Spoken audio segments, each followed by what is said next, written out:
कैसा भी प्रश्न आपके मन में हो, किसी प्रकार का डर हो, कोई आसपास का वातावरण ऐसा हो, तो आप खुल के पूछ सकते हैं शिक्षा से संबंधित। मैंने ये रचना मैडम को बोल रखा था कि ओपन फोरम रहेगा, बच्चों के मन में जिज्ञासा होती है वो मैं सुनने की इच्छुक होंगी। आप बोल सकते हैं खड़े होके किसी भी प्रकार का, पूछो पूछो, बच्चे बेटे सब पूछ सकते हैं, बेटी बेटे सब पूछ सकते हैं। हम लोगों को जैसे अक्सर बच्चे लोग बताते हैं ना कि हमारे घर में कोई कुछ गलत आदतों में भी पड़े हुए हैं, तो आप लोग उस तरीके की समस्या भी पूछ सकते हो मैम के माध्यम से कि हम लोग उस समस्या का समाधान किस प्रकार से निकाल सकते हैं। हम अपने पेरेंट्स को या और भी कोई चाचा भाई वगैरह जो रहते हैं, जो बुरी संगत में रहते हैं, जिनको अच्छी आदतों के बारे में हम लोग समझाना चाहते हैं पर बता नहीं सकते हैं, तो इस तरीके की कोई समस्या यदि है तो आप लोग पूछ सकते हो। मैडम उसका सॉल्यूशन बताएंगी कि आप किस तरीके से बात करके उनको समझा सकते हो। मैं स्वामी विवेकानंद की एक बात यहाँ जरूर बोलना चाहूंगी, जो भी चीजें तुम्हारे लक्ष्य प्राप्ति में बाधक बने उनको विष की भांति त्याग दो। अब कौन सी चीजें, चाहे वो मित्र, चाहे वो स्थान, मित्र कि हम पढ़ने चल रहे हो कह रहे अरे छोड़ो तो पढ़ाई पढ़ लेंगे, तो ये हमारे अच्छे मित्र नहीं हुए। वो स्थान जहां पे कि हमारी एकाग्रता भंग हो रही हो, हम पढ़ना चाह रहे हैं, कोई देर तेज टीवी चला रहा है, कोई कुछ कर रहा है, डिस्टर्ब कर रहा है हमको। वो स्थान, वो भोजन, मालूम पड़ा कल पेपर देने जाना, आज बहुत अच्छा लग गया और मैंने उसको ढेर सारा खा लिया और सुबह दस्त लग गए, जितना पढ़ा था सब दस्त के साथ खत्म हो गया, हम लस्त पड़ गए, तो ये भी बाधा हो गई ना। बहुत से ऐसे मित्र होते हैं कि आपको पढ़ता हुआ देख करके ईर्ष्या करने लगते हैं, तो कई परीक्षा के समय में कॉपी गायब हो जाती है, तो ऐसे लोगों से भी सावधान होना चाहिए।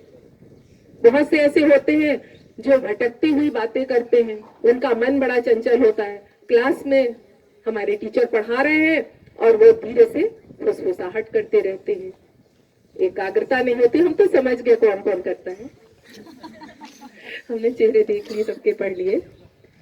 तो वो क्या होता है, ऐसे लोग मालूम पड़ा आपका ध्यान वहां से हटा और वो बीच की चीजें चली गई, और मालूम पड़ता है कि वो परीक्षा में वही बीच की चीज महत्वपूर्ण थी जो हमने छोड़ दी, तो उससे क्या होता है, हमारा नुकसान होता है बहुत बड़ा। तो स्वामी विवेकानंद की ये बात हमेशा रट के रखिए कि जो बातें हमारे लक्ष्य प्राप्ति में बाधा बने उनको विष की भांति त्याग दो। हाँ बेटा, स्वागत है आपका, बोलिए, बोल दो बोल दो, तुम्हारी आवाज तेज है।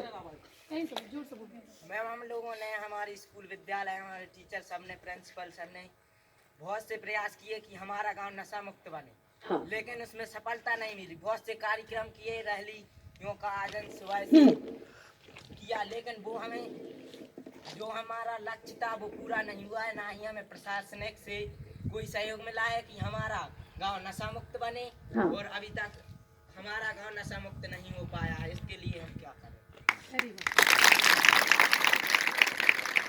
तुम सब गांव के ही बच्चे हो, इसी गांव के बच्चे हो, पास से भी आते मैम, कुछ कोलुआ है पास में, वहाँ से। तो हम ये मान के चले कि ये सभी नशा मुक्ति के लिए ग्रामीण क्षेत्र ही है। नशा कहाँ होता है, घर परिवार का कोई सदस्य ही करता है। आपके मना करने पे वो मानता है कि नहीं मानता? नहीं मानता।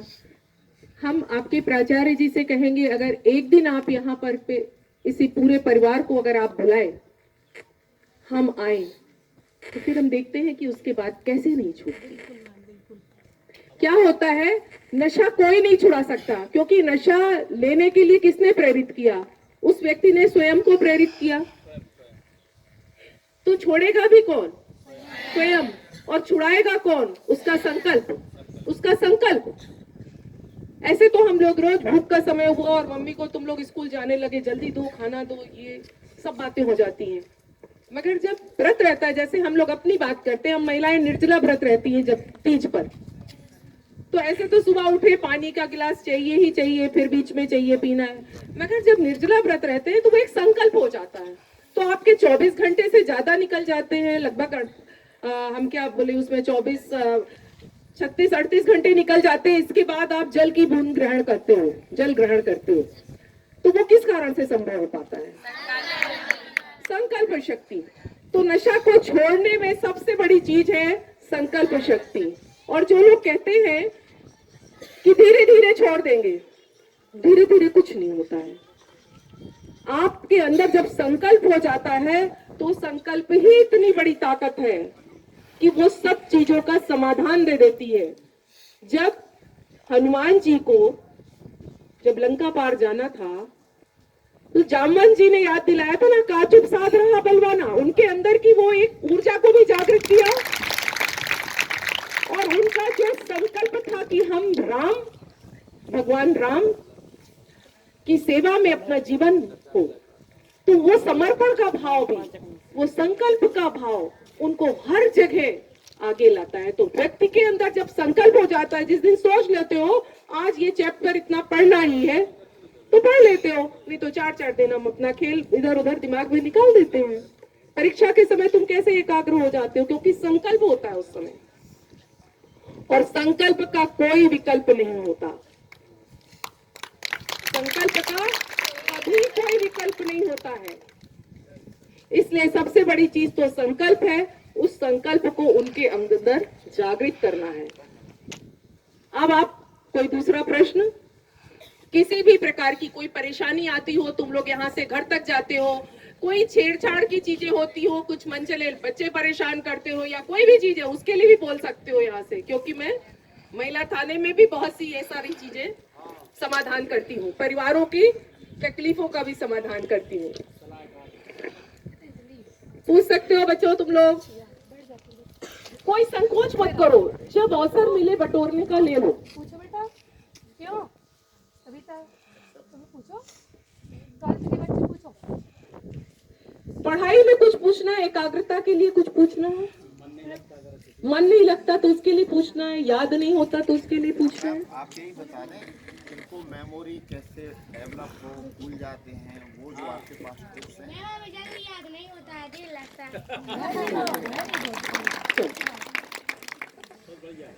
सबसे बड़ी चीज, जब हम पढ़ने बैठे तो हमारे ऐसे टेबल और कुर्सी पे पढ़ के हमको हमेशा बैठना चाहिए। जिन लोगों को जल्दी याद नहीं होता वो कभी टेबल कुर्सी पे नहीं बैठ के पढ़ते होंगे जल्दी। बताओ तुम, सच्ची सच्ची बताना, तुम किस पे बैठ के? बस एक चीज याद कर लो, जो लेट के पढ़ेगा वो लेटा हुआ रह जाएगा, जो बैठ के पढ़ेगा उसके दिमाग में चीजें बैठेंगी। बैठ जाओ। कारण क्यों है? जब बिस्तर में बैठ के पढ़ते हो तो बिस्तर कौन सी जगह है? तो सोते समय क्या होता है? हमारा शरीर और मन बिल्कुल विश्राम अवस्था में आ जाता है। और जब हम किसी चीज को ग्रहण करते हैं तो हमको कैसी जरूरत है? सजगता की जरूरत है। दिमाग चैतन्य होना चाहिए, और बिस्तर पे दिमाग तो एकदम रिलैक्स हो जाता है। तो दो विरोधी चीजों को हम कर रहे हैं, जहां हम बिल्कुल दरवाजा बंद कर दिया और आवाहन कर रहे हैं। तो आपने जो दिमाग में, बुद्धि में जाने की समय जो चैतन्यता होनी चाहिए उसको खत्म कर दिया। तो बच्चों, कभी भी लेट के मत पढ़ो, कभी भी बिस्तर पे बैठ के मत पढ़ो, कुर्सी टेबल पे और उंगली से अपने जो तुम पढ़ रहे हो उसके ऊपर उंगली रखते हुए पढ़ो। ये दिमाग, क्योंकि जब आप अक्षर के ऊपर अपनी उंगली रख के पढ़ते हैं तो आप पूरी तरीके से ध्यान आपका उन शब्दों के ऊपर होता है, और उसके बीच में कोई तीसरा नहीं होता है, इधर उधर निगाहें नहीं होती हैं। और सबको मालूम है कि ध्यान से ही हम ज्यादा चीजें ग्रहण कर पाते हैं। तो एकाग्रता होती है, शब्द होते हैं और विषय होता है और तुम होते हो। और जब हम बैठ के बिस्तर पे पढ़ते हैं तो थोड़ा सा टेढ़े हुए, अरे मजा नहीं आ रहा, तकिया और सीधी कर लेते, फिर और थोड़ा सा ऐसे हो गए, तो उसमें क्या होता है? दिमाग बिल्कुल हमारा सोने की मुद्रा में आ जाता है, और तुम जो कुछ भी पढ़ रहे हो सो बेकार होता है, टाइम पास होता है। और सुबह उठ के सोचते अरे तो सब भूल भी गए, जो पढ़ा था भूल भी गए। तो हमने भूलने के लिए ही उस समय उसको देखा था, है ना? तो सबसे पहले तो ये ध्यान कर लो। और एक श्लोक है विद्यार्थियों के लिए, काग चेष्टा बको ध्यानम। आता है किसी को? मेरे साथ बोलो, काग चेष्टा बको ध्यानम, श्वान निद्रा अल्पाहारी ग्रह त्यागी। खूब जम के भरपेट खा लिया, अब चले किताब निकाल के पढ़ने के लिए, कुछ नहीं जाएगा दिमाग में, अल्पाहारी। और हमेशा सजग होना चाहिए, श्वान निद्रा, नींद भी आपकी जो है एकदम ऐसी नहीं होनी चाहिए कि आप बहुत सो गए, सजग होना चाहिए अपने विषय के प्रति। तो बच्चों, मैं सोचती हूँ कि आज आप लोगों के साथ पहली मुलाकात में इतना ही काफी है, और मुझे खुशी होगी कि अगर मेरे इन शब्दों से थोड़ा भी आपको मार्गदर्शन मिल पाया तो मेरा यहाँ आना और मेरे जीवन की सार्थकता होगी। बहुत बहुत धन्यवाद आप लोगों को। देखिए, आपके लिए 2 लाइन जरूर बोलूंगी अपनी राष्ट्र प्रसिद्ध कविता की। समाज की प्रगति का राज है नारी, प्रगतिशील समाज का ताज है नारी, शक्ति बुद्धि अर्थ का अवतार है नारी, गुरु गोविंद दोनों की आधार है नारी, धाय मां पन्ना से गौरव मान है नारी, ध्रुव नरेंद्र शिवा का निर्माण है नारी, मानस रामचरितमानस, मानस व शाकुंतलम का बीजा धान है नारी, माँ भारती की आन बान शान है नारी, सफलता की बुलंदियों के राह की संघर्ष में विश्वास में पदचाप है नारी, पदचाप है नारी। बहुत बहुत धन्यवाद आप लोगों ने मेरी बात को ध्यान से सुना।